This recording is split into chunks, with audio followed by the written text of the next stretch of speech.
আহ, নমস্কার। আপনারা দেখছেন আমরা বিকাশ ভবনে আছি। বিকাশ ভবনে আমরা আজকে খুব সকাল সকালই চলে এসেছি। এসে বিকাশ ভবন, ডব্লিউবিএসি অর্থাৎ বর্ষাদ এবং এসএসসি যে আমাদের সেন্ট্রাল অফিস, সমস্ত জায়গায় আমরা গিয়েছি এবং আমাদের যে দাবিপত্র বা আমাদের কিছু সাবমিশন সেগুলো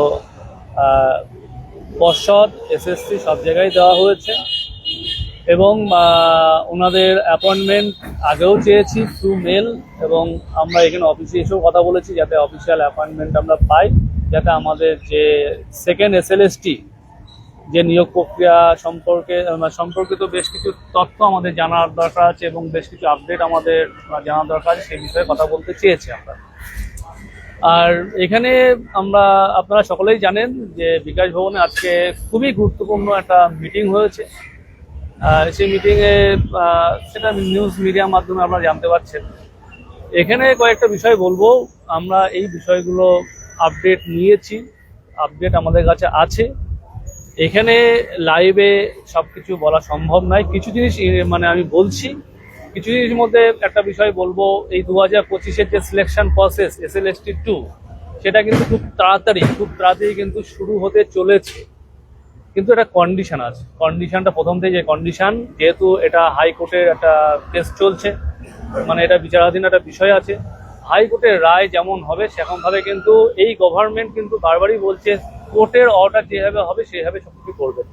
যেমন আমাদের সুপ্রিম কোর্টের অর্ডারে নিয়োগ প্রক্রিয়া চালাতে বলেছেন, সেজন্য নিয়োগ প্রক্রিয়া চালাতে চাইছেন তারা। এবং হাইকোর্টে যে বিচারাধীন বিষয়গুলো আছে তার যে আউটকাম আসবে, সেই আউটকামের ওপর কিন্তু নির্ভর করে কিন্তু আমাদের SLST-2 এর যে নিয়োগ প্রক্রিয়া সেটা কি হবে না হবে ভবিষ্যতে বলবে। আর সকলের মাথায় একটা দুশ্চিন্তা আছে এই ওবিসি সংক্রান্ত যে ব্যাপারটা হয়েছে।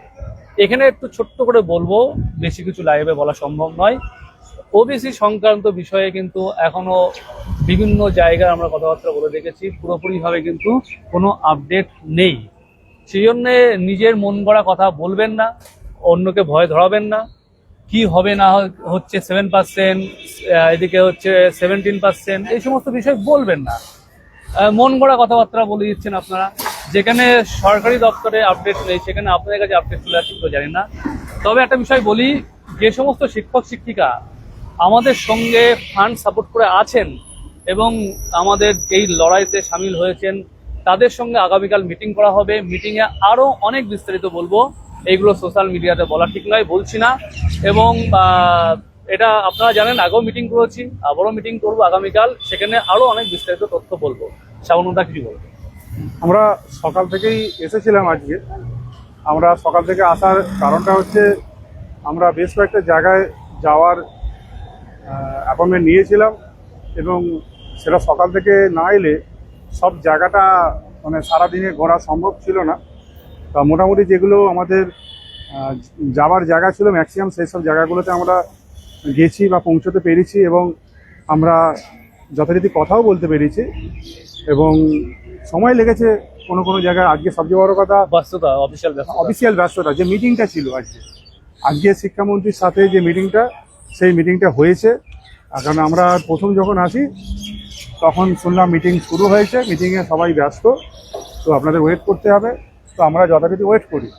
তাছাড়া ওয়েট করার পরেই আমরা বিভিন্ন দপ্তরের বিভিন্ন আধিকারিক বা বিভিন্ন যারা আছেন এই দায়িত্বে, শিক্ষা ব্যবস্থার বা এই রিক্রুটমেন্ট প্রসেসে যারা দায়িত্বে আছেন, সেই আধিকারিকদের সঙ্গে আমরা সময়ে সময়ে দেখা করি এবং তারা আমাদের সঙ্গে সময়ও দেন এবং যথারীতি যা যা আমাদের মনে জিজ্ঞাসা ছিল আজকের এই 25 SLST নিয়োগের ব্যাপারে, সে ব্যাপারে আমরা অনেক কিছুই জানতে পেরেছি।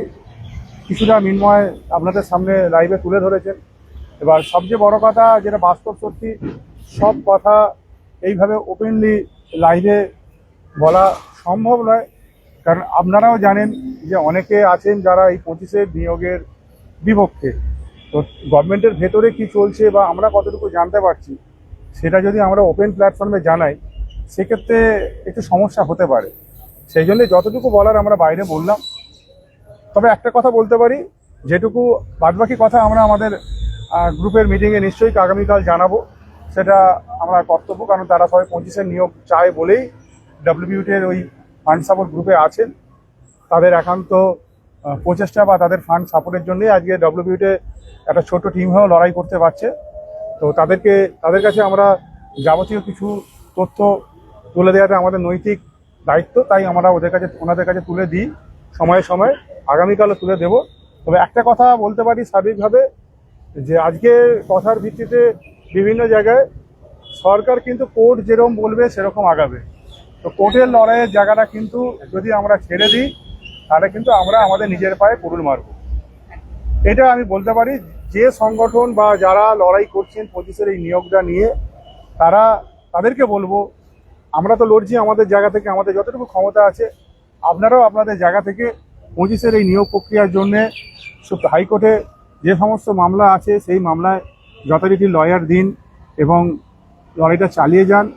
এবং যারা 25-এর এই পরীক্ষায় এমপ্যানেল হয়েছেন বা 9-10-এ ভালো নাম্বার পেয়ে ইন্টারভিউতে ডাক পেয়েছেন বা পাবেন, তাদের কাছে অনুরোধ, আপনারা যাকে মনে করবেন, যে সংগঠনকে মনে করবেন যে সেটা সেফ, তাদের কাছ থেকে ফান্ড সাপোর্ট দিয়ে। কিন্তু একটা জিনিস ভাবতে হবে যে তার মধ্যে এমন জায়গায় কিছু ফান্ড সাপোর্ট করছেন যে তারা মুখে এক বলছে আর কাজে এক করছে, সেইগুলো দেখে নেওয়ার দায়িত্ব আপনাদের, সেটা আমরা বলবো না। হ্যাঁ, আপনারা বিগত ইতিহাস থেকে শিক্ষা নেবেন, কারণ অনেক সংগঠন মার্কেটে এসেছে গেছে, মুখে এক বলেছে কাজে এক করেছে। তো সেই সব দেখে আপনারা সিদ্ধান্ত নেবেন।